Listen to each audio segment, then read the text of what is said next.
Hi, welcome to Smart Disha Academy, Smart Disha Algo and Awareness Webinar 2।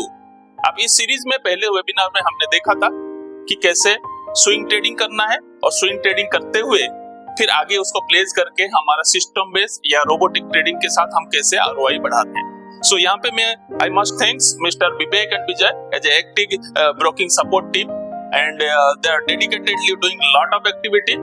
सो उन लोगों ने आपको जो लास्ट टाइम ब्रीफ किया था कि स्विंग ट्रेडिंग में कैसे काम करते हैं और उसी को कैसे अल्गो में कन्वर्ट करके उसको आरओआई बढ़ाते हैं। इस बार और एक इंटरेस्टिंग टॉपिक और सभी लोगों का जो जानकारी चाहते हैं उस टॉपिक को लेके आए हैं। यस, आप सही समझ रहे हैं, mutual fund. Mutual fund investment करके आप स्लो एंड स्टेडी ग्रो कर पाएंगे आपको आरओआई, और आरओआई ग्रो करने के साथ साथ उसको वो जो मार्जिन आपके पास अवेलेबल है उसको भी इंट्राडे में पोजीशन में यूज करके उसको भी हम ट्रेडिंग करके प्रॉफिट कमा सकते हैं through a system and rule based trading by smart Disha algo, जो कि मिस्टर विवेक एंड विजय दो the executive director of the active broking support team. So वो आपको इस तरह का से कैसे हम सिस्टम में जा सकते हैं, कैसे हम प्रॉफिट कर सकते हैं और उसका in and out in detail आपको बताने वाले हैं। सो आज का वेबिनार का जो फोकस है basically how to select mutual fund, how to move with the mutual fund and place the mutual fund to get the margin लेने के साथ वो जो फंड को हम कैसे अल्गो में यूटिलाइज करेंगे और कंबाइन करके in a long run how we can generate a good profit, right. So उसके साथ साथ हमारा we have lot of offers, subsequently मैं बताता रहूंगा, हमारा पिछले वीडियो में भी एक्सटेंसिवली हमने बताया गया था। So let's welcome mister Vivek to present a brief detail on mutual fund, how we can select and move with the investment with mutual fund. Of course, every investment has a risk. So आपको risk and reward को देखते हुए आगे बढ़ते हैं। So welcome Mr. Vivek. Okay. Hello everyone. I am Vivek Kumar Saini. So आज हम देखते हैं कि म्यूचुअल फंड का हम सिलेक्शन कैसे कर सकते हैं, म्यूचुअल फंड है क्या, SIPs क्या है, SWPs क्या है, काफी सारी चीजें हैं। तो आइए डिटेल में इस सीरीज में देखते हैं। So जैसा कि आप सब लोग जानते होंगे, ट्रेडिंग इन्वॉल्व्स रिस्क। सेबी भी कहती है कि सोच कर समझ कर ट्रेड कर। So here's a small disclaimer for you. Okay, so let's move ahead. अब हम जानते हैं कि म्यूचुअल फंड्स होता क्या है, थोड़ा इंट्रोडक्शन हम देखते हैं। म्यूचुअल फंड क्या होता है, SIP क्या होता है, SWP क्या होता है। सो म्यूचुअल फंड बेसिकली एक इन्वेस्टमेंट व्हीकल है जिसके अंदर काफी सारे इन्वेस्टर्स होते हैं, मल्टीपल इन्वेस्टर्स होते हैं, मिलियंस ऑफ इन्वेस्टर्स होते हैं जो अपना थोड़ा थोड़ा पैसा उसमें डालते हैं। उस पूल ऑफ मनी को फिर प्रोफेशनली, जो प्रोफेशनल्स होते हैं फंड मैनेजर्स, वो सिक्योरिटीज में, स्टॉक्स में, बॉन्ड्स में अलग अलग जगह पे जाके वो इन्वेस्ट करते हैं। वहां से फिर जो रिटर्न्स आते हैं उससे फिर हमको प्रॉफिट मिलता है। सो बेसिकली म्यूचुअल फंड कुछ इस तरह से काम करता है। म्यूचुअल फंड में आप कोई पूछ सकता है कि ये लोग रिस्क कैसे मैनेज करते हैं, तो रिस्क इसमें मेजरली मैनेज किया जाता है एक तो डाइवर्सिफिकेशन से। यहाँ पे डाइवर्सिफिकेशन काफी बढ़िया रहता है, मींस ऑलमोस्ट 100, 150, 200 स्टॉक्स तक का भी इनका पोर्टफोलियो रहता है। अगर आप म्यूचुअल फंड देखेंगे, किसी भी म्यूचुअल फंड का पोर्टफोलियो देखेंगे तो आपको इतने स्टॉक्स दिखेंगे। मींस क्या, उन्होंने काफी वेल डाइवर्सिफाइड रखा है, हर एक सेक्टर में उनका डाइवर्सिफिकेशन है। सो उससे क्या होता है, रिस्क काफी मिटिगेट हो जाता है।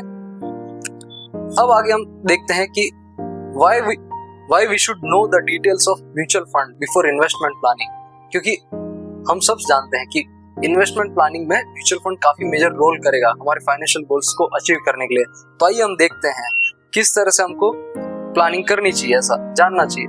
सो फर्स्ट हमारा एक इम्पोर्टेंट पॉइंट हम देखें तो हमको देखना होगा हमारा पर्सनल, कि हम कितना रिस्क ले सकते हैं मार्केट में, हमारा एज ग्रुप क्या है, हमारी सैलरीज कितनी आ रही है, हमारा मंथली खर्चा कितना हो रहा है, उसके बाद सेविंग्स जो बचती है वो कितनी बचती है, ताकि हमारी लाइफस्टाइल भी चेंज ना हो।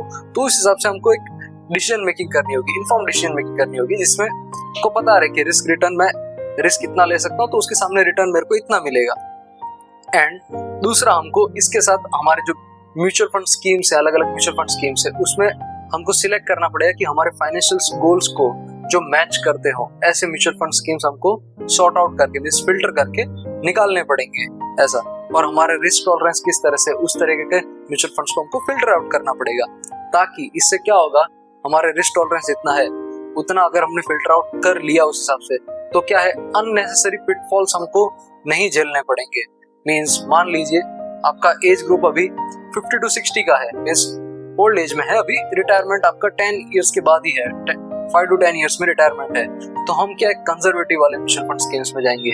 सो उसमें क्या है, हम वो कंजर्वेटिव म्यूचुअल फंड स्कीम्स होगी, इसलिए क्या उसमें पिटफॉल्स हमको नहीं मिलेंगे। क्यों नहीं मिलेंगे? क्योंकि उसमें बॉन्ड्स में पोर्शन ज्यादा रहेगा एज कम्पेयर टू सिक्योरिटीज में, मींस स्टॉक्स में, इक्विटीज में इतना पोर्शन नहीं रहेगा। सो वो वाली स्कीम्स जो होती है वो लो रिस्क लो रिवॉर्ड वाली रहती है। सो इस तरह से हम कर सकते हैं। अब आगे हम देखने वाले हैं कुछ मिथ्स है म्यूचुअल फंड के बारे में। कुछ सारी मिथ्स है मार्केट में, हमने सुनी बातें होती है कि भाई म्यूचुअल फंड ऐसा होता है वैसा होता है। तो आइए मिथ्स देखते हैं कुछ। सो ये कुछ 5 मिथ्स मैंने यहाँ पे दिखाए हैं। फर्स्ट मिथ, ऐसा माना जाता है कि mutual fund invest only in shares, जो कि ऐसा सही नहीं है। म्यूचुअल फंड सिर्फ शेयर्स में इन्वेस्ट नहीं करता। म्यूचुअल फंड शेयर्स में, बॉन्ड्स में, डेब्ट्स में, बीज में, ईटीएफ्स में, काफी सारी चीजें हैं, उनमें वो लोग इन्वेस्ट करते हैं, वेल डाइवर्सिफाइड रखते हैं। इसलिए ये मिथ हमको रखना कि भी म्यूचुअल फंड सिर्फ शेयर्स में, स्टॉक्स में इन्वेस्ट करते हैं, तो ये गलत मिथ है। Second myth is mutual funds are prone to very high risk / actively traded, means ऐसा माना जाता है कि म्यूचुअल फंड जो है काफी ज्यादा रिस्की है, एक्टिवली ट्रेडिंग उसमें चलती रहती है, जो कि ऐसा सच नहीं है। क्यों नहीं है? क्योंकि अभी हम ऑलरेडी देख चुके हैं कि म्यूचुअल फंड में वेल डाइवर्सिफिकेशन रहता है। इसमें एक एक सेक्टर इतना डाइवर्सिफाइड रहता है, मींस पर्टिकुलर एक सिंगल सेक्टर में भी काफी सारी कंपनीज रहती है।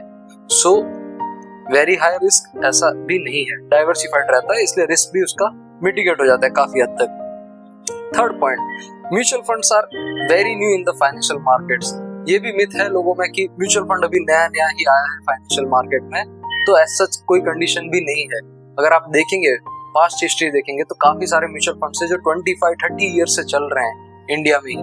निपॉन इंडिया का देख लेंगे, दूसरा टाटा का देखेंगे, आईसीआईसी प्रूडेंशियल देखेंगे, तो काफी सारे म्यूचुअल फंड्स आपको मिलेंगे जो पास्ट 25-30 ईयर से 18 to 20% का CAGR on an averagely generate कर रहे हैं ईयर ऑन ईयर बेसिस पे।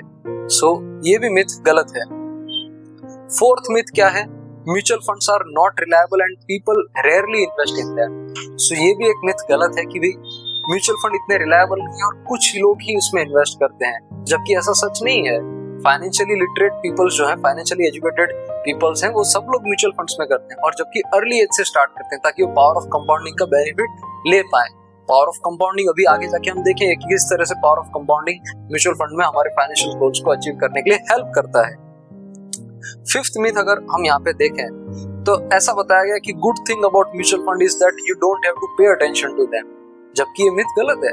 ऐसा नहीं है कि आज सपोज मेरी एज 20 या 25 साल की एज है और आज मैंने पैसा डाल दिया और मेरे को डायरेक्ट म्यूचुअल फंड को सिर्फ 20-30 साल बाद जाके देखना है, नहीं, ऐसा नहीं है। उसको मेरे को क्वार्टर ऑन क्वार्टर बेसिस पे, हाफ ईयरली बेसिस पे, ईयरली बेसिस पे उसको रेगुलरली मॉनिटर करना पड़ेगा, उसका परफॉर्मेंस देखना पड़ेगा कि क्या वो मेरे फाइनेंशियल गोल्स को अचीव करने में मेरे को हेल्प करा रहा है कि नहीं करा रहा। सो उसको रीबैलेंसिंग करने की कभी जरूरत पड़ेगी तो वो भी करनी चाहिए हमें। सो ये कुछ हमने 5 मिथ्स देखे। अब आगे बढ़ के देखते हैं कि different types of mutual funds. ये कुछ 5 क्लासेस में डिवाइडेड हैं टाइप्स ऑफ म्यूचुअल फंड में। First class is structure, second asset class, third investment objective, fourth is speciality and fifth is risk based class. Structure class के अंदर 3 type के mutual funds हमको देखने को मिलते हैं, एक open ended, second close ended and third interval funds. अब ओपन एंडेड म्यूचुअल फंड्स कैसे रहते हैं? इसके अंदर कोई एक फिक्स्ड प्राइस लिमिट सेट नहीं होती, आपको कम से कम इतना पैसा डालना पड़ेगा, एंड फिक्स्ड टाइम इंटरवल भी नहीं होता, मींस लॉक इन जैसा भी नहीं होता। इसमें मींस मान लीजिए आपके पास आज 10,000 रुपए हैं, आप 10,000 आज की डेट में डाल रहे हैं, आपको 2-4 महीने बाद जब भी आपको निकालना है आप उसको निकाल सकते हैं फ्रीली, ऐसा। सो एज सच इसमें कोई बाउंडेशन आपको नहीं देखने को मिलेगी। सेकंड आता है close ended mutual funds. Close ended mutual funds के में अंदर एक क्राइटेरिया सेट होते हैं कि भाई आपको कम से कम इतना पैसा तो डालना ही पड़ेगा इस म्यूचुअल फंड में आपको एंट्री करने के लिए, एंड मिनिमम टाइम लिमिट भी उन्होंने दी होती है कि कम से कम इतने समय तक आपको लॉक इन रखना पड़ेगा, उसके बीच में आप नहीं निकाल सकते। अगर ऐसा आपको निकालना है फिर भी तो कुछ पेनल्टी आपको पे करनी पड़ेगी। सो ये होता है close ended. And interval funds रहते हैं जो बेसिकली कुछ इंटरवल के लिए आपको इसमें पैसा डालना है तो उसके लिए रहते हैं इंटरवल फंड्स। सेकंड क्लास की बात करते हैं हम, एसेट क्लास। एसेट क्लास के अंदर 4 टाइप्स के म्यूचुअल फंड्स हैं, इक्विटी फंड्स है, डेब्ट funds, money market funds and hybrid funds. Equity funds में बेसिकली कैसा रहता है, वो म्यूचुअल फंड स्कीम्स के अंदर इक्विटी में पोर्शन ज्यादा रहेगा, majority of portion 70-75%, 80% portion equities में रहेगा। सेकंड होता है डेब्ट फंड्स। डेब्ट फंड्स के अंदर मेजॉरिटी ऑफ पोर्शन उस स्कीम का डेब्ट में रहेगा। डेब्ट मींस बॉन्ड्स, जो लॉन्ग टर्म बॉन्ड्स होते हैं। डेब्ट फंड्स की बात कर रहा हूँ, वो लॉन्ग टर्म बॉन्ड्स होते हैं उसके अंदर basically. Third is money market funds. Money market में भी short term long term bonds means bonds में बेसिकली काम किया जाता है, जो डेब्ट दिया जाता है, बॉन्ड्स बोल लो उसको या डिबेंचर्स बोल लो, एक ही है वो एक तरीके से। Fourth point is hybrid funds. Hybrid funds में कैसा रहता है, कुछ पोर्शन इक्विटी में रहता है, कुछ पोर्शन डेब्ट में रहता है, कुछ बॉन्ड्स में, बीज में, तो ये पूरा मिक्सचर रहता है, जो मिक्सचर ऑफ रहते हैं अलग अलग एसेट क्लास वाइज, तो वो हाइब्रिड फंड्स में हमको देखने को मिलता है। Third class is investment objective class. इसके अंदर 5 तरीके के म्यूचुअल फंड्स हमको देखने को मिलते हैं। Growth fund, fixed income funds, tax saving funds, liquid funds and pension funds. जैसे किसी को ग्रोथ फंड्स में जाना है, ग्रोथ फंड्स में जा सकता है।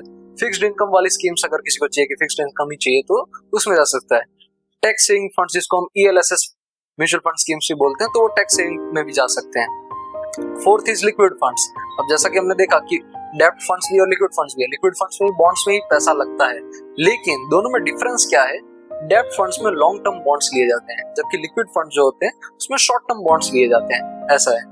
Fifth is pension funds. किसी को अगर पेंशन फंड्स में जाना है, पेंशन फंड स्कीम्स में जाना है, तो पेंशन फंड्स में जा सकते हैं।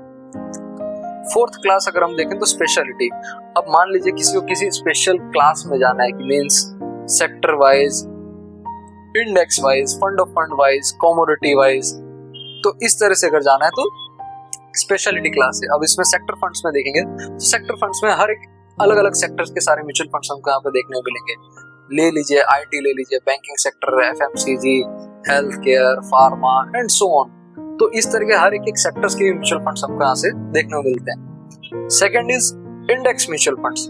इंडेक्स म्यूचुअल फंड्स कि किसी को अगर निफ्टी 50 में डालना है पैसा, कोई बोल रहा है कि नहीं जैसा निफ्टी 50 चल रहा है मेरे को भी अपना पोर्टफोलियो उसी तरीके से ग्रो करवाना है, या सेंसेक्स की तरह, या बैंक निफ्टी जैसा चल रहा है, Nifty 100, Nifty 200, Nifty small cap, Nifty mid cap, so ऐसे काफी सारे इंडेक्सेस जो है, उसमें अगर किसी को म्यूचुअल फंड स्कीम में जाना है तो वो वाले म्यूचुअल फंड स्कीम्स आपको मिल जाती है। Third is fund of funds. Fund of funds basically क्या होता है, जैसे हम लोगों ने मल्टीपल इन्वेस्टर्स ने एक जगह एक इन्वेस्टमेंट व्हीकल में से एक म्यूचुअल फंड स्कीम में हमने पैसा डाला।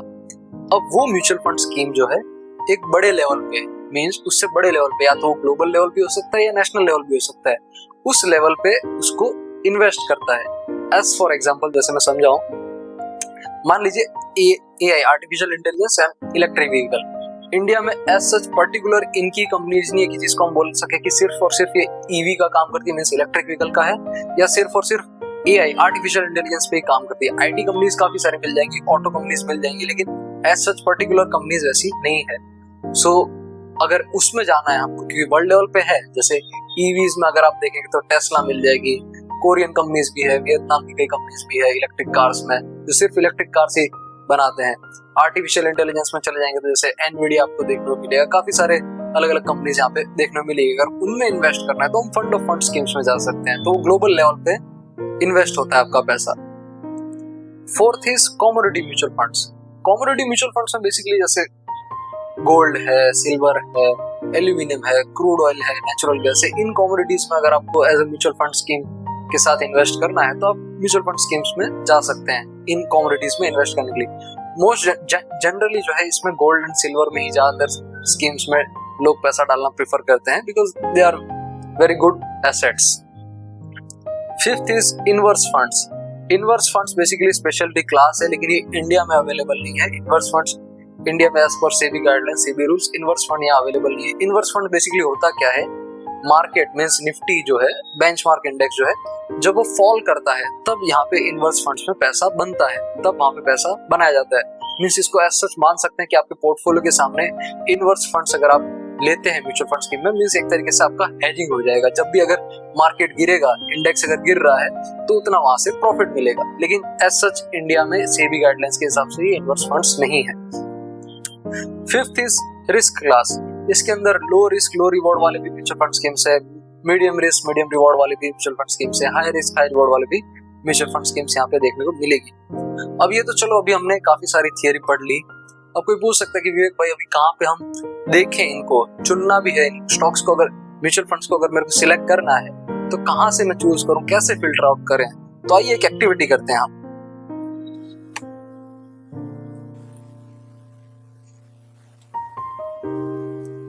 जी तो ये एक लिंक है, हाँ हम आ गए ग्रो की वेबसाइट पे। ग्रो के म्यूचुअल फंड्स में हम फिल्टर पे आए हैं। जैसा कि अभी आपकी स्क्रीन पे आप देख पा रहे होंगे, यहाँ पे फिल्टर्स में एक AMC लिखा है। AMC means asset management companies. अब इंडिया में जितनी भी एसेट मैनेजमेंट कंपनीज है, Aditya Birla, Axis, Bajaj Finserv, Bandhan, Bank of India, BlackRock, Edelweiss, Franklin, Groww, HDFC, ICICI Prudential and so on, जितनी भी लिस्ट है ये सारी आपको यहाँ पे मिल जाएगी, एसेट मैनेजमेंट कंपनी जितनी भी है। सो यहाँ पे जाके आप फिल्टर आउट कर सकते हैं। जैसे कि मान लीजिए यहाँ पे मैं जा रहा हूँ निपॉन इंडिया के म्यूचुअल फंड्स, तो 67 निपॉन इंडिया के म्यूचुअल फंड्स यहाँ पे निकल के आते हैं। एंड यहाँ पे आप देख सकते हैं कि इतने सारे म्यूचुअल फंड स्कीम्स है। हमारे फाइनेंशियल गोल के हिसाब से इसमें से हम फिर सॉर्ट आउट करके सिलेक्ट कर सकते हैं। इसको हम popularity wise, ratings wise and returns wise भी यहाँ पे सॉर्ट कर सकते हैं ताकि इजीली हम सिलेक्ट कर पाए। नेक्स्ट चले जाते हैं कैटेगरी वाइज। जैसा कि अभी हमने देखा different types of mutual fund में कैटेगरीज काफी सारी हैं। एक है डेब्ट है, इक्विटी है, hybrid, other and so on. So अब डेब्ट के अंदर भी अगर हम देखेंगे तो डेब्ट के अंदर इस तरह से कुछ है। बैंकिंग एंड PSU बॉन्ड्स में अगर हमको जाना है, कॉर्पोरेट बॉन्ड्स जो कंपनी इशू करती है उसमें जाना है, credit risk bond, dynamic bond, floater, FMP, gilt 10 year, liquid, long duration के बॉन्ड्स में जाना है, लो ड्यूरेशन में जाना है, medium duration, medium to long, money market, overnight, short, ultra short duration. So यहाँ पे 17 तरीके के डेब्ट वाले भी म्यूचुअल फंड स्कीम्स यहाँ पे हमको देखने को मिलेगी। अब इक्विटी पे आते हैं। इक्विटी में किसी को करना है तो कॉन्ट्रा है, डिविडेंड यील्ड मींस किसी को मान लीजिए ऐसा करना है कि मेरे को उन्हीं कंपनीज में जाना है जहां पे मेरे को डिविडेंड्स मिल रहा हो, डिविडेंड्स मेरे को बनाने हैं। एज सच रिटर्न से इतना ज्यादा मेरे को लगाव नहीं है, लेकिन हाँ डिविडेंड्स मेरे को, डिविडेंड से मेरे को पैसा बनाना है, तो डिविडेंड यील्ड वाले म्यूचुअल फंड स्कीम्स यहाँ पे आपको देखने को मिलेंगे। थर्ड है ELSS। ELSS is tax saver. किसी को tax saving mutual fund scheme में जाना है तो ELSS म्यूचुअल फंड स्कीम्स में जा सकता है। फिर देन फोकस्ड, फिर किसी को लार्ज कैप वाले म्यूचुअल फंड्स में जाना है कि लार्ज कैप के जितने स्टॉक्स है उसी में इन्वेस्ट करती हो ऐसी company. Large and mid cap वाली म्यूचुअल फंड स्कीम में, मिड कैप, मल्टी कैप में मिक्सचर रहता है सब अलग अलग कैप्स का। फिर स्मॉल कैप, फिर सेक्टोरियल वाइज, जैसा अभी हम देख रहे थे कि सेक्टर वाइज बैंकिंग हो गया, IT हो गया, ऑटो, अलग अलग सेक्टर्स में जाना है तो सेक्टोरियल म्यूचुअल फंड्स में हम जाएंगे। Value wise, flexi cap. So इस तरह से काफी सारे इक्विटी के अलग अलग कैटेगरीज यहाँ पे हमको देखने को मिलती है। फिर आ जाते हैं हाइब्रिड में। हाइब्रिड मींस बेसिकली सबका मिक्सचर रहता है, इक्विटी होता है, बॉन्ड होता है, डेब्ट होता है, अलग अलग चीजें सारी रहती है इसमें। सो इसमें एग्रेसिव भी आ जाता है, arbitrage, balance, conservative, dynamic, equity savings and so on. Others में अगर हम देखें तो अदर्स में जो हम FOF, फंड ऑफ फंड्स की जो हम बात कर रहे थे, जैसे AI और EV का भी हमने एग्जांपल से समझा, तो उसमें अगर जाना है तो FOF में हम जा सकते हैं, फंड ऑफ फंड्स में, जिसमें हम ओवरसीज मींस फॉरेन मार्केट्स में भी इन्वेस्ट कर सकते हैं, डोमेस्टिक मार्केट में भी इन्वेस्ट कर सकते हैं। लेट्स से एग्जांपल चलो हम देख ही लेते हैं एक, जैसे ग्रो का है, Groww Nifty EV and new age automotive ETF fund of fund. So इसमें अगर हम जाएंगे तो यहाँ पे हमको डेटा देखने को मिलेगा। क्या क्या देखने को मिल रहा है यहाँ पे, जैसे अभी ये रिसेंटली ही म्यूचुअल फंड आया है, सो इसका भी यहाँ पे फंड साइज भी दिखाया नहीं गया है, नो इशू। हम दूसरा कोई एक म्यूचुअल फंड देख लेते हैं। लेट्स से एग्जांपल अगर मैं देखूं इक्विटी में आते हैं, चलो हाइब्रिड में देखते हैं। हाइब्रिड में एग्रेसिव हाइब्रिड में हम जाते हैं। सो एग्रेसिव हाइब्रिड में जैसे हमको देखने मिल रहा है ICICI प्रूडेंशियल इक्विटी एंड डेब्ट। अब यहाँ पे आप जाएंगे, ऑल में जाएंगे, means all duration, means since Inception अब तक इसने एनुअलाइज रिटर्न कितना दिया है इस म्यूचुअल फंड स्कीम में। सो 18.72% का CAGR इसने मेंटेन किया है। एंड फंड साइज अगर आप देखेंगे तो काफी अच्छा खासा फंड साइज ये म्यूचुअल फंड स्कीम मैनेज कर रही है। 39,000 करोड़ का फंड साइज मैनेज किया जा रहा है। नीचे अगर आप जाएंगे तो आप होल्डिंग्स भी देख सकते हैं कि 183 स्टॉक्स इन लोगों ने होल्डिंग्स में है इस म्यूचुअल फंड स्कीम में। उनका परसेंटेज वाइज कितना कितना परसेंट किसमें डाला है, सेक्टर, इंस्ट्रूमेंट, ये सारी चीजें आप यहाँ पे देख सकते हैं। साथ ही में इसको होल्डिंग एनालिसिस अगर आपको पाई चार्ट वाइज देखना है तो यहाँ पे भी आप देख सकते हैं कि इक्विटी में कितना पोर्शन है, डेब्ट में कितना है, कैश में कितना है एंड सेक्टर वाइज कितना कितना पोर्शन इस म्यूचुअल फंड स्कीम ने इन्वेस्ट कर रखा है। तो वो सारी चीजें भी यहाँ पे आपको देखने को मिलेगी। आगे जाके अगर हम देखेंगे तो यहाँ पे आपको देखने को मिलेगा 5 year, 3 year, 1 year and all time का रिटर्न्स कितने हैं। सो यहाँ पे वो भी हमको देखने को मिलेंगे। साथ ही में लास्ट में आपको पीयर्स भी मिल जाएंगे कि इसी की जैसी म्यूचुअल फंड स्कीम्स दूसरी और कौन सी एसेट मैनेजमेंट कंपनीज ने निकाल रखी है, तो पीयर्स वाली स्कीम को भी आप जा जाके देख सकते हैं। सो ये था कुछ हमने देखा कि कहाँ से हम फिल्टर आउट कर सकते हैं। साथ ही में इधर नीचे दूसरी कैटेगरी जो हमने देखा था रिस्क बेस्ड है कि किसी को लो रिस्क लो रिवॉर्ड वाली म्यूचुअल फंड चाहिए, moderate low, high risk, very high risk, तो वो भी यहाँ पे चूज कर सकते हैं। इसी तरह से दूसरा एक और प्लेटफॉर्म है जहाँ पे आप वो भी देख सकते हैं। ये मैंने बेसिकली दो एग्जांपल बताए हैं, ग्रो का और एक मनी कंट्रोल का, जैसा भी हम देख रहे हैं। आप गूगल पे जाके सर्च करके दूसरे भी और सर्च कर सकते हैं कि म्यूचुअल फंड स्कीम्स जहाँ पे हम देख सकें। मनी कंट्रोल का दूसरा एक फीचर, जैसे मनी कंट्रोल में अगर हम आ जाते हैं यहाँ पे, सो जैसे लेट्स से मेरा एसेट लार्ज के फंड में हम जाते हैं, यहाँ पे हमको डिटेल में क्या देखने को मिलेगा वो हम देखते हैं। 1 सेकंड, यहाँ शायद थोड़ा मे बी इंटरनेट इशू है। ओके, सो या लेट अस ट्राई अगेन। चलो कोटक फ्लेक्सी कैप देखते हैं एक सेकंड। तो यहाँ पे अगर हम आ जाते हैं, यहाँ पे अगर हम नीचे जाएं, यहाँ अगर मैं पोर्टफोलियो पे जाता हूँ तो यहाँ पे मेरे को डिटेल में पूरा दिखेगा कि इनका पोर्टफोलियो किस तरीके से चल रहा है, ये लोग मैनेज कैसे कर रहे हैं, इस मंथ ऑन मंथ बेसिस पे अपने पोर्टफोलियोज में से कितना पोर्शन किसी स्टॉक में निकाल रहे हैं, ऐड कर रहे हैं, क्या चीज कर रहे हैं। तो यहाँ हम देख पाएंगे पूरा। जैसे आईसीआईसीआई बैंक का एग्जांपल देखते हैं इसमें। इस स्कीम में आईसीआईसीआई बैंक है, टोटल होल्डिंग्स का परसेंटेज है 5.99% एंड 1 मंथ में इन लोगों ने चेंज कितना किया है, -0.23%। मींस इतना पोर्शन उन्होंने सेल किया है इसमें से। एंड 1 ईयर की हाईएस्ट होल्डिंग, 1 ईयर की लोएस्ट होल्डिंग, तो ये कई सारी चीजें हम देख सकते हैं। उनका एनालिसिस करना है तो हम कर सकते हैं। इधर समराइज भी किया हुआ है कि इक्विटी में कितना परसेंट है, एफ&ओ में कुछ है कि नहीं है, टोटल में हम कितना टोटल हो रहा है, इस तरह से लार्ज कैप में, मिड कैप में, स्मॉल कैप में कितना कितना स्कीम ने डाल रखा है। तो ये सारी चीजें यहाँ पे इन डिटेल में आप अगर इसको एक्सप्लोर करेंगे तो आप देख पाएंगे। तो चलिए अब आगे बढ़ते हैं। ये तो कुछ प्लेटफॉर्म्स हमने देखे कहाँ कहाँ पे हम म्यूचुअल फंड निकाल सकते हैं जी। अब देखते हैं प्लानिंग कैसे करें, इन्वेस्टमेंट करना है हमको म्यूचुअल फंड में, प्लानिंग कैसे करनी चाहिए हमको। सो पहली चीज हम देखेंगे, हमको एसेस करना पड़ेगा कि हमारे फाइनेंशियल गोल्स क्या हैं, कैसे हैं फाइनेंशियल गोल्स। तो उसी के साथ हमको ये भी देखना पड़ेगा कि मींस शॉर्ट टर्म है या लॉन्ग टर्म है हमारे गोल्स। मींस हो सकता है किसी का प्लानिंग है 3 to 5 ईयर्स के लिए है, छोटा सा प्लानिंग है कि मेरे को 3-5 ईयर्स में इतना इतना चाहिए, सो वो उस हिसाब से प्लान कर सकता है। किसी का प्लानिंग है कि नहीं मेरे को रिटायरमेंट तक के लिए 30-40 ईयर्स का, 20-30 ईयर्स का, इतना लॉन्ग टर्म ड्यूरेशन के प्लानिंग से मेरे, तो उस हिसाब से हम प्लान करेंगे। सेकंड चीज हमें देखनी है कि हमारा रिस्क टॉलरेंस है कितना, मींस मैं कितना रिस्क झेल सकता हूँ, कंजर्वेटिव जा सकता हूँ, मॉडरेटली जा सकता हूँ या एग्रेसिव जा सकता हूँ। अगर मेरी एज ग्रुप में, अगर यंग एज में आता हूँ, 20-30 ईयर्स की एज ग्रुप में आता हूँ, तो हम एग्रेसिव जा सकते हैं। एग्रेसिव क्यों जा सकते हैं? क्योंकि अभी हमको रिटायरमेंट में 30-40 ईयर्स बाकी है, मींस एज सच हमारी इनकम आना बंद नहीं हुई। लेकिन वही चीज अगर कोई 50 to 60 ईयर्स का एज ग्रुप वाला अगर बोल रहा है कि मेरे को इन्वेस्ट करना है, तो वो एग्रेसिव में उसको प्रेफर नहीं करना चाहिए, एज सच उसको कंजर्वेटिव में जाना चाहिए। क्यों कंजर्वेटिव में जाना चाहिए? क्योंकि विद इन 5 to 10 ईयर्स उनकी जॉब में से वो रिटायर हो जाएंगे, तो एज सच कोई पैसिव इनकम जो आनी चाहिए थी वो नहीं आ रही है।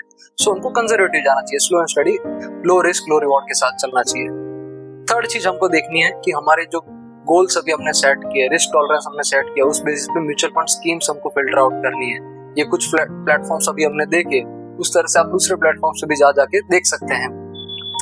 फोर्थ चीज, अब हमने इन्वेस्ट कर दिया, इन्वेस्ट करने के बाद हमको रेगुलरली ओवरव्यू करना पड़ेगा कि म्यूचुअल फंड कैसे चल रहे हैं। Means quarter on quarter basis पे भी आप कर सकते हैं, हाफ ईयरली बेसिस पे भी कर सकते हैं, मंथ ऑन मंथ बेसिस पे भी कर सकते हैं, एज पर योर टाइम।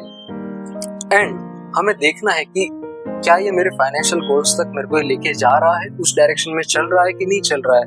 अगर कुछ एज सच कभी डिसीजन लेने पड़ रहे हैं कि म्यूचुअल फंड स्कीम में जिसमें बैठा हूँ अगर वो उस तरीके से नहीं परफॉर्म कर रहा है, तो फिर हमें रीबैलेंसिंग करने की भी जरूरत पड़ेगी, तो हमें रीबैलेंसिंग उस टाइम पे करना पड़ेगा। अब आगे हम देखते हैं what is SIP and its significance. SIP हमने सुनी हुई है, सब लोगों ने सुनी हुई कि एसआईपी करनी चाहिए, एसआईपी करनी चाहिए, लेकिन क्लियर आइडियाज नहीं रहता। तो एसआईपी अभी हम क्लियरली समझते हैं। एसआईपी बेसिकली वो एक अमाउंट होता है, फिक्स्ड अमाउंट होता है, जो फिक्स्ड इंटरवल्स पे हम मार्केट में इन्वेस्ट करते हैं। Means as such mutual fund के थ्रू मार्केट में इन्वेस्ट कर रहे हैं पैसा, उसको हम एसआईपी बोलेंगे, सिस्टमैटिक इन्वेस्टमेंट प्लान। इसका सिग्निफिकेंस क्या है? एसआईपी अगर कोई कराता है तो इसका सिग्निफिकेंस क्या है? First and foremost significance is ये हमारे मार्केट वॉलेटिलिटी का इम्पैक्ट जो है काफी कम कर देता है। एसआईपी कैसे कम कर देता है? मान लीजिए आज की डेट में मेरी एक एसआईपी कट हुई 2000 रुपीज की, और आज की डेट में एनएवी जो चल रहा था म्यूचुअल फंड स्कीम का, एनएवी जिसको नेट एसेट वैल्यू बोलते हैं, जैसे स्टॉक मार्केट में करंट मार्केट प्राइस होती है, उसी तरह से म्यूचुअल फंड के अंदर नेट एसेट वैल्यू होती है जो डे टू डे बेसिस पे वो अपडेट्स करते रहते हैं। सो मान लीजिए एनएवी आज चल रही है म्यूचुअल फंड स्कीम की 20 रुपीज पे चल रही है, एंड आज 2000 रुपीज मेरे बैंक अकाउंट में से कट हुए म्यूचुअल फंड स्कीम की तरफ, तो मीन्स उसके सामने मेरे को 100 क्वांटिटीज मिली। नेक्स्ट मंथ मान लीजिए मार्केट में कुछ करेक्शन आया और एनएवी गिरती गिरती 18 रुपीज पे आ जाती है, 18 रुपीज पे आ जाती है, लेकिन मेरे बैंक अकाउंट में से कट तो 2000 रुपीज ही होने वाले हैं। सो अब उस 2000 रुपीज में मेरी क्वांटिटीज ज्यादा मिलेगी। कितनी ज्यादा मिलेगी? ऑलमोस्ट 111 के आसपास हमको क्वांटिटीज मिलेगी। सो इससे क्या होगा, हम एवरेज करेंगे। मार्केट का कभी डाउनफॉल आएगा तो भी हम एवरेज कर रहे होंगे, तो फिर बाद में जब रिबाउंड करेगा मार्केट तो काफी अच्छा खासा हम रिटर्न ले पाएंगे। सेकंड चीज, एसआईपी रहती है तो हम क्या डिसिप्लिन रहेंगे। डिसिप्लिन कैसे रहेंगे? इसमें हमको एनकरेजमेंट मिलेगा सेविंग्स करने के लिए। मींस जैसे ही सैलरी आएगी हम उस टाइम पे ही सोच लेंगे कि इतने की एसआईपी कट होने वाली है, तो इतना पोर्शन तो हम सेव करके रखेंगे, नहीं तो एसआईपी हमारी स्किप हो जाएगी। सो एक क्या डिसिप्लिन बिल्डअप होता है और लॉन्ग टर्म इन्वेस्टमेंट में हम टिके रह सकते हैं। थर्ड चीज, कन्वीनियंस। अभी एसआईपी करना काफी कन्वीनियंट है। कैसे कन्वीनियंट है? खाली हमको एक इंटरनेट का एक्सेस चाहिए और बैंक अकाउंट हमारा होना चाहिए, तो ऑटोमेटिकली जब एसआईपी की हमने डेट फिक्स की होती है उससे 1-2 दिन पहले म्यूचुअल फंड स्कीम से आपको रिमाइंडर आ जाएगा कि आपके बैंक अकाउंट में सो एंड सो अमाउंट जितना आपका एसआईपी का है उतना रखिए, क्योंकि एसआईपी कट होने वाली है, एंड देन ऑटोमेटिकली वो बैंक अकाउंट में से कट हो जाएगी। सो हमको एफर्ट्स भी इतने ज्यादा कुछ नहीं डालने हैं एसआईपी में। अब कोई पूछ सकता है कि चलो एसआईपी मैंने कर लिया, अब मेरे रिटायरमेंट का एज आ गया है, तो अब क्या मेरे को पैसा पूरा सारा का सारा एक साथ बुक कर लेना चाहिए? मीन्स 10-15 करोड़ का भी अमाउंट हो गया ग्रो होते होते 30-40 ईयर्स में, तो क्या एक साथ बुक कर लेना चाहिए? नहीं, एक साथ बुक नहीं कर लेना चाहिए, क्योंकि वो गलत डिसीजन होगा। कैसे गलत डिसीजन होगा? अभी देखते हैं एसडब्ल्यूपी के थ्रू। एसडब्ल्यूपी क्या रहता है? सिस्टमेटिक विड्रॉल प्लान होता है। Systematic withdrawal plan means basically एक फिक्स्ड अमाउंट हम जो है म्यूचुअल फंड स्कीम में से विड्रॉ कर रहे हैं एट अ फिक्स्ड इंटरवल, उसको हम बोलते हैं सिस्टमेटिक विड्रॉल प्लान। अब इसका सिग्निफिकेंस क्या है? फिक्स्ड एक हम इनकम फिक्स्ड इंटरवल पे ले रहे होंगे, तो एज सच हमारा जैसे जॉब में इनकम आ रहा था मंथ ऑन मंथ बेसिस पे, तो हम यहाँ से भी मंथ ऑन मंथ बेसिस पे उतना अमाउंट हम यहाँ से विड्रॉ कर सकते हैं म्यूचुअल फंड स्कीम से। उससे बेनिफिट क्या होगा? टैक्स एक तो हमारा बचेगा। टैक्स अगर मैं 15 करोड़ एक साथ पूरा बुक करता हूँ तो क्या होगा, पूरा का पूरा 15 करोड़ में मेरे को पूरा टैक्स एक ही बार में भरना पड़ेगा। लेकिन अगर जैसे जैसे मेरी जरूरत है मंथ ऑन मंथ बेसिस हो गया या वीक ऑन वीक बेसिस हो गया, एज पर योर चॉइस, ये फ्लेक्सिबिलिटी भी रहती है। एक बेनिफिट ये होता है कि इसमें फ्लेक्सिबिलिटी रहती है, कितनी अमाउंट और कितने इंटरवल पे मेरे को पैसा निकालना है, तो वो हम खुद डिसाइड कर सकते हैं। ऐसा जॉब जैसा नहीं रहता कि मंथ ऑन मंथ ही मिलेगा, आपको वीकली करना हो वीकली भी कर सकते हैं। सो उस बेनिफिट से क्या होगा, आपने पैसा थोड़ा निकाला, फिर बाकी का जो पैसा है वो पूरे मंथ तक कंपाउंड हो रहा है, फिर आप थोड़ा निकाल रहे हैं, फिर वो पूरा कंपाउंड हो रहा है। सो पावर ऑफ कंपाउंडिंग जो है यहाँ चलती रहेगी, तो पैसा जो आपका ग्रो होता रहेगा फिर भी। अब आगे हम देखते हैं कि म्यूचुअल फंड इन्वेस्टमेंट में हम कैसे लर्न करके अर्न कर सकते हैं। सो हमें बेसिकली म्यूचुअल फंड्स के बारे में थोड़ा जानकारी हमको रखनी चाहिए, सीखना चाहिए। मींस जब भी थोड़ा हमको समय मिले, जब भी कभी समय मिले, तो मार्केट के डायनामिक्स को समझने की कोशिश करनी चाहिए कि मार्केट काम कैसे करता है और मार्केट के साथ साथ म्यूचुअल फंड कैसा काम कर रहा है। एंड साथ ही में हमको ये भी सीखना चाहिए कि लॉन्ग टर्म में अगर हम डिसिप्लिन वाइज अगर हम चल रहे हैं तो इन्वेस्टमेंट से कितना रिटर्न हमको जनरेट हो रहा है, अर्निंग पोटेंशियल क्या है म्यूचुअल फंड्स का। So last but not least अभी हम देखेंगे कि की टेकअवेज हम क्या लेके जा सकते हैं साथ में। सो यहाँ पे काफी अच्छी चीज बताई हुई है। What are the 3 failure points for equity SIP investors? Means ऐसे क्या 3 पॉइंट है जिससे आप एसआईपी डाल के भी पैसा नहीं बना सकते। ऐसा जो काफी सर्वे के साथ पाया गया है कि ऐसी 3 चीज जो काफी लोग गलतियां करते हैं, तो उससे हमें बचना है। तो 3 गलतियां क्या है? First mistake, disappointment phase. Disappointment phase कब आता है? जब हम ज्यादा एक्सपेक्ट करते हैं म्यूचुअल फंड से। म्यूचुअल फंड्स हमको मान के चलना चाहिए म्यूचुअल फंड इन्फ्लेशन को बीट करके 7 to 10% ही एवरेजली हमको जनरेट करके देगा ऑन अ लॉन्ग रन। उससे ज्यादा हमें एक्सपेक्ट नहीं करना है। 30-40% का एक्सपेक्टेशन हमारे अंदर नहीं होना चाहिए। सो अगर उसको हम सही से तरीके से करते हैं तो इस पॉइंट को भी हम पास कर सकते हैं easily. Second failure point is irritation phase. Irritation phase कब आता है कि जब मार्केट साइडवेज ही चल रहा है, ऐसा कुछ इतना ज्यादा ग्रोथ नहीं दे रहा है। इस म्यूचुअल फंड स्कीम में भी हमको ऐसा इतनी ज्यादा ग्रोथ नहीं मिला है, 2-3% प्लस में रहे हम पूरे साल में।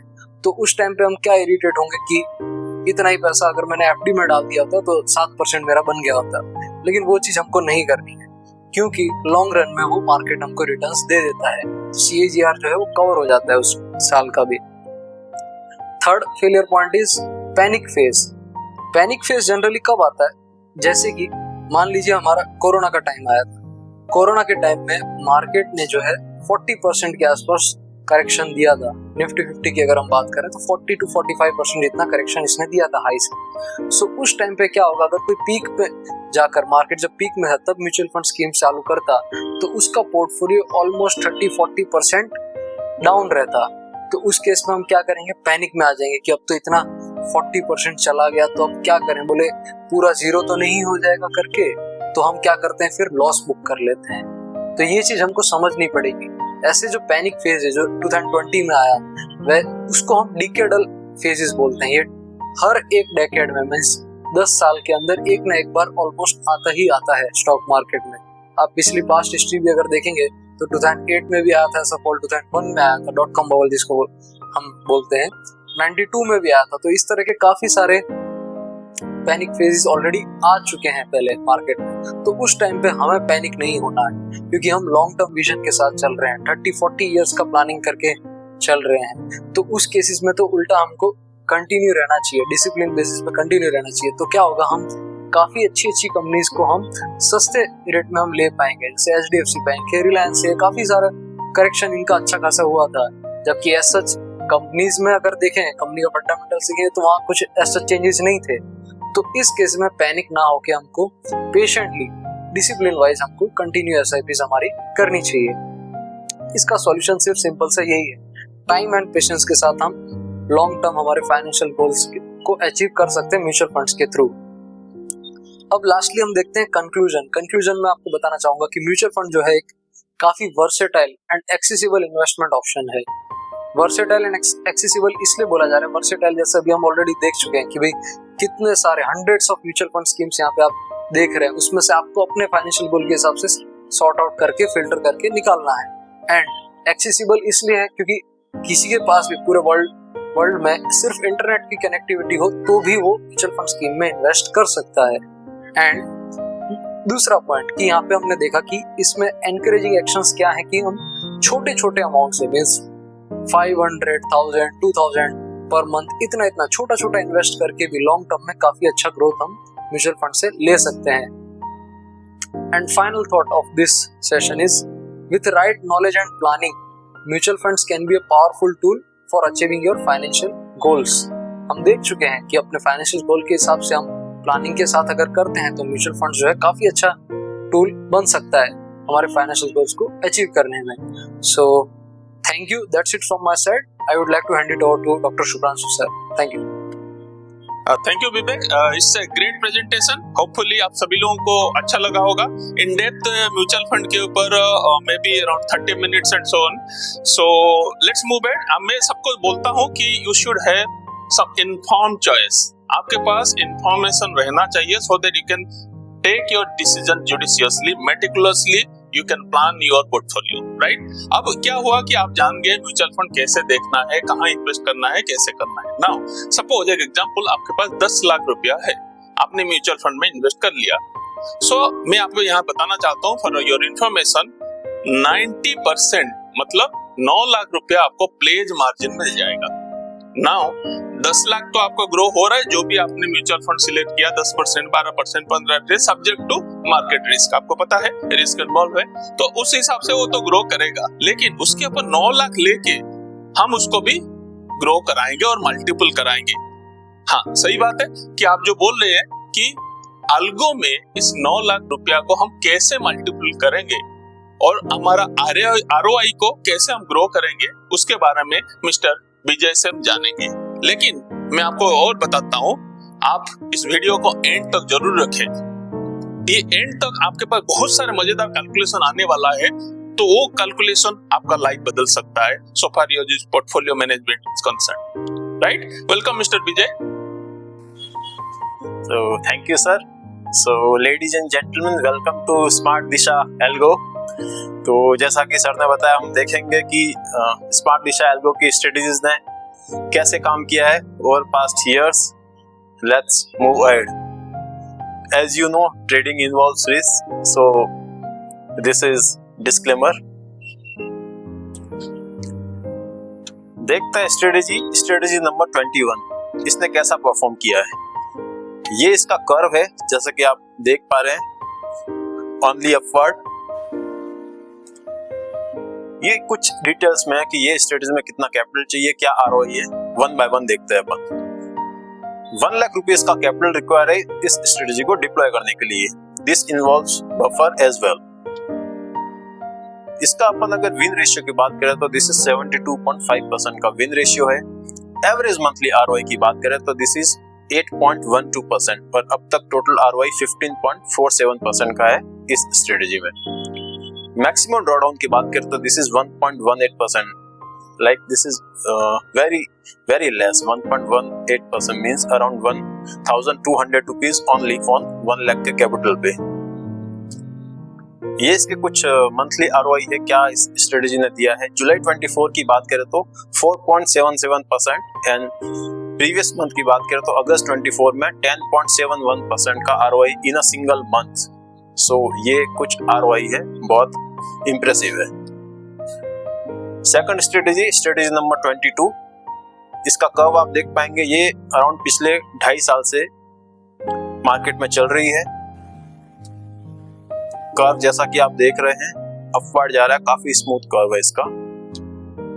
अब तक इस स्ट्रेटेजी ने total profit over a capital of 1.5 lakh, this includes all buffer. इसमें अब तक इसने 2,40,000 का प्रॉफिट दे चुके हैं. This is total profit. और रिटर्न की बात करें तो 160% का रिटर्न दिया है over past 2.5 year. Average monthly ROI की बात करें तो 4.97% मींस अराउंड 5% का on an average per month का आरओआई है इस स्ट्रेटेजी का. 5% per month. Win ratio 65.83%. Next अपन देखते हैं ड्रॉडाउन. दिस इज अराउंड 15% का ड्रॉडाउन है इस स्ट्रेटेजी में. मंथ वाइज आरओआई देखते हैं कि क्या रिटर्न्स दिया है. तो फेब 22 में -10% का था, बट वेरी नेक्स्ट मंथ इस स्ट्रेटेजी ने 22.5% का आरओआई दिया. मींस अगर देखें तो पिछले मंथ को कवर करते हुए अपने को 12% अपन प्रॉफिट में है इस स्ट्रेटेजी में. जब अपन मार्च तक की अगर बात करें तो इसने सारा ड्रॉडाउन वाला फेज भी रिकवर करके अपने को अच्छे खासे प्रॉफिट में लेके आई है. उसके बाद अप्रैल में 8%, 6%, 13%, 15%, फिर नो पीएनएल पे है. उसके बाद 6.6%, 5%, 10%. मींस आप देखेंगे कि अगर अपन किसी भी 3 मंथ्स को लेते हैं तो हम कहीं पे भी लॉस में नहीं है इस स्ट्रेटेजी में. मींस एल्गो में एक और चीज ध्यान रखने है कि अपन डिप्लॉय करते हैं तो मिनिमम आपको 3 मंथ्स के लिए मार्केट में इन्वेस्टेड रहना है. इसमें लॉन्गर रन में आप रहेंगे तो हमेशा आप ऑलवेज प्रॉफिट में ही रहेंगे. बट अगर किसी भी 3 मंथ्स को देखें तो जैसा हिस्ट्री दिखा रहा है हमको, जैसा स्ट्रेटेजी ने परफॉर्म किया है, उसके हिसाब से हम 3 मंथ्स में कहीं पे भी लॉस में नहीं है. यहाँ पे भी देख सकते हैं 8%, 5%, 3%, 7 मींस काफी अच्छा परफॉर्म किया है. 9, 4 कहीं पे नेगेटिव है, बट वेरी नेक्स्ट मंथ आप देखेंगे 7.78%, 5%, और अगस्त 24 में 12.75, अराउंड 13% का return in a single month. So काफी अच्छा डेटा है, आप देख सकते हैं इसको. Next strategy number 23. ये इसका ग्राफ है, as you can see. Capital requirement इस स्ट्रेटेजी की बात करें तो 1.5 लाख का कैपिटल रिक्वायरमेंट है. This is positional strategy. Win ratio 63.27%. Average monthly ROI की बात करें तो 3.31%, और अब तक इसने टोटल आरओआई 23.15% का दिया है. ड्रॉडाउन की बात करें तो 6.29% का ड्रॉडाउन है इस स्ट्रेटेजी का. मंथली आरओआई की बात करते हैं. मार्च 24 में 2.85%, 1.46%, उसके बाद 3%, 6%, 3.5, 5.84. मींस ऑन एन एवरेज हम प्रॉफिट में हैं इस स्ट्रेटेजी में अच्छे खासे. नेक्स्ट स्ट्रेटेजी की बात करते हैं. 24 number strategy. This is positional plus intraday strategy.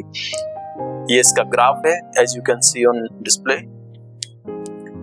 थोड़ा डिटेल में जानते हैं कैसा कैपिटल वाइज क्या सारी चीजें हैं. 1.5 लाख का कैपिटल चाहिए इंक्लूडिंग बफर। इंक्लूडिंग बफर की बात हम इसलिए कर रहे हैं कि अगर ड्रॉडाउन जैसी चीजें होती है, लेट्स से इसमें देखते हैं 4.42% का ड्रॉडाउन है, तो इसमें हम आपको एडिशनल कैपिटल डिप्लॉय करने की जरूरत नहीं है। जो 1.5 लाख का कैपिटल है उसमें ऑलरेडी सारी चीजें आ गई है, ड्रॉडाउन वगैरह सब चीज को हम कंसिडर करके चल रहे हैं। एवरेज मंथली प्रॉफिट की बात करें रुपीज टर्म्स में तो अराउंड 12,000 का प्रॉफिट है over capital of 1.5 lakh. Percentage में बात करें तो 8% का on an average monthly ROI है इस स्ट्रेटेजी में, और टोटल आरओआई अब तक 9.5% का है। ड्रॉडाउन जैसा कि हम देख चुके हैं 4.42%। मंथ वाइज देखते हैं, अगस्त 24 से स्ट्रेटेजी चल रही है, इसमें 9.5% का आरओआई है in a single month. So very impressive ROI in a single month, 9.5% का। Next strategy number 25, this is the graph as you can see, this is intraday strategy, strategy number 25। Total capital requirement 1.5 lakh including buffer. Win ratio 66% का win ratio है इस strategy का। Average monthly ROI 11.38% का on an average monthly ROI है, और अब तक 32% का आरओआई दे चुकी है ये strategy. Maximum drawdown 3%, very less. Month wise बात करें तो जुलाई मंथ, जून मंथ में इसने 5.77% का आरओआई, जुलाई में आप देखेंगे 18.5% का ROI in a single month. अगस्त 24 में प्रीवियस मंथ में 7.68% का आरओआई था इस स्ट्रेटेजी का। नेक्स्ट अपन देखते हैं strategy number 26, this is intraday strategy, this is graph how it's going. Let's see in details. Capital requirement 1.5 lakh includes all buffer. Total ROI की बात करते हैं अब तक, तो इसने 21.36% का टोटल आरओआई और ऑन एन एवरेज 7.73% का रिटर्न है on an average monthly, this is monthly ROI. Next अपन देखते हैं ड्रॉडाउन क्या है, तो ओनली 4% का ड्रॉडाउन है on capital of 1.5 lakh, means around 7,000 का ड्रॉडाउन है इस स्ट्रेटेजी का। बट अगर मंथली आरओआई देखेंगे दिस इज 7.73%। डिटेल्स में जानते हैं मंथ वाइज कैसा परफॉर्म किया है। जून 24 में 4.84% का ROI, July 24 7.3% and previous month में 9.21% का आरओआई इस स्ट्रेटेजी का रहा है। तो ये हमने सारी चीजें देखी एल्गोस के बारे में, कुछ स्ट्रेटेजीज कैसे परफॉर्म कर रही है। Thank you. Now I would like to hand over to doctor Shubhranshu sir. Over to you sir. Thanks Vijay, great presentation. Hopefully आप सभी लोगों को पता चल गया होगा कि अल्गो ऑटोमेटेड वे में ट्रेडिंग करता है और प्रॉफिट देता है। बट यहाँ पे मैं आपको प्रिकॉशनरी एक चीजें देता हूँ। दो अल्गो प्रिपेयर हुआ है, सालों भर लग चुका है और स्ट्रेटजी डे और डे मंथ में ईयर ऑन मंथ प्रॉफिट दे रहा है, बट यहाँ पे कोई गारंटी या वारंटी नहीं होता है कि आगे भी ऐसा देता रहेगा। बट हम लोग ये देखा गया कि शुरू में हम लोगों का खुद का अकाउंट में, हमारा मिस्टर विवेक, विजय और एंटायर टीम सभी लोगों का अकाउंट में लाइव में चल रहा है, बहुत सारे क्लाइंट का लाइव में चल रहा है और ये देते जा रहा है और वो प्रॉफिट भी करता है, लॉस भी करता है। एंड ऑफ द मंथ कहीं ना कहीं आपको प्रॉफिट में रखता है, क्योंकि ये रूल बेस्ड ट्रेडिंग है। आप इसको जान लीजिए, फिर जाके इसमें आगे बढ़िए। राइट, जैसे मैंने आपको बताया था कि म्यूचुअल फंड कैसे लेना है, अल्गो कैसे चलाना है, और सबको मिला के एंड ऑफ द डिस्कशन मैंने बताया कि बहुत शानदार डिस्कशन होने वाला है कि रियलिटी इससे हम क्या मिलने वाला है और क्या होने वाला है आने वाला दिन, 10 साल 20 साल अगर इसके साथ रहेंगे, इस कॉम्बिनेशन के साथ। राइट, सो वो इंपॉर्टेंट घड़ी आ चुका है। I would like to request mister Vivek to present on screen how this is going to happen and do miracle in your life so far your portfolio management and your wealth is concerned. Welcome, Mr. Vivek again. Please come. Okay, so thank you, sir. So once again, hello everyone. I am Vivek. So काफी excitement लग रहा होगा कि अभी ये दोनों चीजें हमने देखी, जैसे म्यूचुअल फंड में हम किस तरह से आरओआई जनरेट कर रहे हैं, फिर मिस्टर विजय जी ने भी आपको बताया कि अल्गोज में स्मार्ट दिशा अल्गो का बेनिफिट लेके आप कितना अच्छा खासा आरओआई जनरेट कर सकते हैं। लेकिन अभी जो जिस चीज का आप इंतजार कर रहे थे कि इस वीडियो को आप देखने आए, शुरुआत में ऐसा बताया कि दोनों को कंबाइन करके क्या बेनिफिट हमको मिलता है, तो आइए वो देखते हैं। हम यहाँ पे एक मिनिमम अकाउंट साइज लेते हुए चल रहे हैं 2 लाख की, क्योंकि जैसा अभी आपने देखा होगा कि अल्गोज जो चल रहे हैं हमारे वो 1 लाख का है एक और 1.5 लाख का है, मींस कितना फंड हमको चाहिए रहता है, तो इसलिए हम 2 लाख से हम स्टार्ट करते हैं अकाउंट साइज। अब इस 2 लाख में हम क्या करेंगे, 85% हमारा म्यूचुअल फंड में हम इन्वेस्ट करेंगे as per hour financial goal. जैसा भी हम डिस्कस कर चुके पहले, हमारे फाइनेंशियल गोल्स के हिसाब से हम म्यूचुअल फंड ले चुके हैं, एक बार हम पूरा लमसम ले लिया हमने, 85% हम लेंगे यहाँ पे, मींस 2 लाख का 1,70,000 हमने म्यूचुअल फंड में इन्वेस्ट कर दिया। अब उसको हम क्या करेंगे, उसको प्लेज करेंगे ब्रोकर के पास। ब्रोकर उसका कुछ अमाउंट, फिक्स्ड अमाउंट लेता है पर म्यूचुअल फंड, कुछ 25 रुपीज, कोई ब्रोकर्स 25 लेते हैं, कोई 30 रुपीज लेते हैं, तो एक नॉमिनल चार्जेस वहाँ पे लगते हैं। उसके बाद एज सच कोई चार्जेस इसमें नहीं लगते। प्लेज करने पे हमको मार्जिन मिलता है on N averagely mutual fund पे 85% के आसपास। सो जैसा कि अभी यहाँ पे आप स्क्रीन पे देख पा रहे होंगे कि 1,70,000 का 85% होता है 1,44,500 रुपीज। अब हम क्या करेंगे आगे जाके, म्यूचुअल फंड में 1,70,000 लगा हुआ है, उसमें हम एवरेज मंथली ROI एक्सपेक्टेड इतना ही मानते हैं, जैसा पास्ट परफॉर्मेंस के हिसाब से हमने देख रखा है कि लॉन्ग रन म्यूचुअल फंड हमको एवरेजली साल का 18 to 20% हमको निकाल के देता है, तो हम 18% मान के चलते हैं कि मींस मंथली 1.5% हमको रिटर्न ये देगा। अब साथ ही में अल्गो का भी, जैसा अभी मिस्टर विजय जी ने आपको बताया, अल्गोस में मंथली एवरेज ROI काफी अच्छे निकल रहे हैं, 5%, 6%, 7% हमने देखे, लेकिन हम उसमें भी और कंजर्वेटिव लेके चलते हैं और हम सिर्फ 3% मंथली ROI हम मान के चलते हैं। तो देखिए कितना हमारा जनरेट होता है इनकम। म्यूचुअल फंड में 18% के हिसाब से हमारा साल का प्रॉफिट होगा 30,600 रुपीज, एंड अल्गोज में जो हम 3% मंथली लेके चलते हैं तो साल का 52,000 रुपीज, मींस काफी बड़ी अमाउंट यहाँ पे निकल के आ रही है, जो कि हमारे म्यूचुअल फंड के प्लेज वाले अमाउंट से ही हम यूज कर रहे हैं। हमने एक्स्ट्रा एज सच कोई और अमाउंट इन्वेस्ट नहीं किया है, वही 2 लाख है, उसी पे हम इतना एक्स्ट्रा और जनरेट कर रहे हैं। Means in totality year and में जाके 82,620 रुपीज हमको जनरेट होके मिल रहा है। मींस कोई एक इंडिविजुअल अगर सिर्फ म्यूचुअल फंड को लेके बैठा हुआ है for this span of 1 year, तो उसका रिटर्न सिर्फ 30,600 के आसपास ही आएगा। जबकि अगर वो अल्गो का बेनिफिट भी लेता है, साथ में कॉम्बिनेशन करता है, तो यहाँ पे प्रॉफिट निकल के आता है उसका साल का 82,620 रुपीज। अब यहाँ पे अगर हम ROI देखते हैं तो यहाँ पे आपको देखने में मिलेगा कि काफी अच्छा बूस्ट मिला है। कहाँ 18% था और अल्गो के बेनिफिट मिलने से 41% के आसपास का हमारा ROI साल का बैठ रहा है।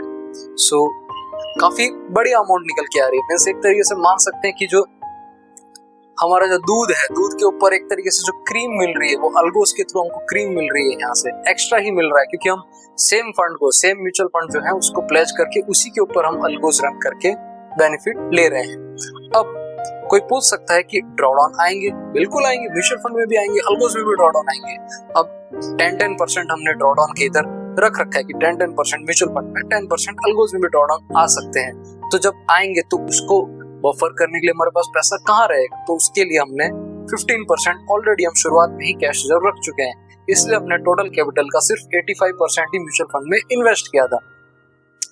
अब हम बात करते हैं कि पावर ऑफ कंपाउंडिंग, कि इसी तरीके से, इसी कॉम्बिनेशन के साथ अगर कोई चलता है, एक व्यक्ति है, एक इंडिविजुअल है जो सिर्फ म्यूचुअल फंड के साथ चल रहा है, और एक इंडिविजुअल है जो दोनों को कॉम्बिनेशन करते हुए चल रहा है, 10 साल, 15 साल, 20 साल तक चल रहा है, तो पावर ऑफ कंपाउंडिंग किस तरह से दोनों में डिफरेंट ग्रोथ दिखाता है, तो अभी हम वो देखते हैं। तो लेट्स गो। हम फंड रखते हैं 2 लाख का हमारा, यस 2 लाख का, ओके। हमारा ROI जो आ रहा है सिर्फ म्यूचुअल फंड की अगर हम बात करें तो वो हम देख पा रहे हैं वहां पे 18%, एंड 10 इयर्स का हम स्पैन रख के चलते हैं। सो आप देखेंगे तो 2 लाख के ऊपर 10 इयर्स के स्पैन में सिर्फ म्यूचुअल फंड के साथ जाता हुआ व्यक्ति कितना जनरेट कर पा रहा है at the end of 10 years, 10,46,767 rupees. इसको हम यहाँ पे नोट डाउन कर लेते हैं। 1 second, yes 10 lakh, let's see again, 10,46,767, इतनी अमाउंट निकल के आती है। अब यही चीज दूसरा व्यक्ति जो अल्गो का भी बेनिफिट ले रहा है, दोनों के पास फंड सेम है, 2 लाख का ही फंड है, 10 साल का ड्यूरेशन हम लेके चलते हैं, तो देखिए क्या डिफरेंस निकल के आता है। यहाँ पे ROI जो था हमारा 41.31 समथिंग था। So here's the figure.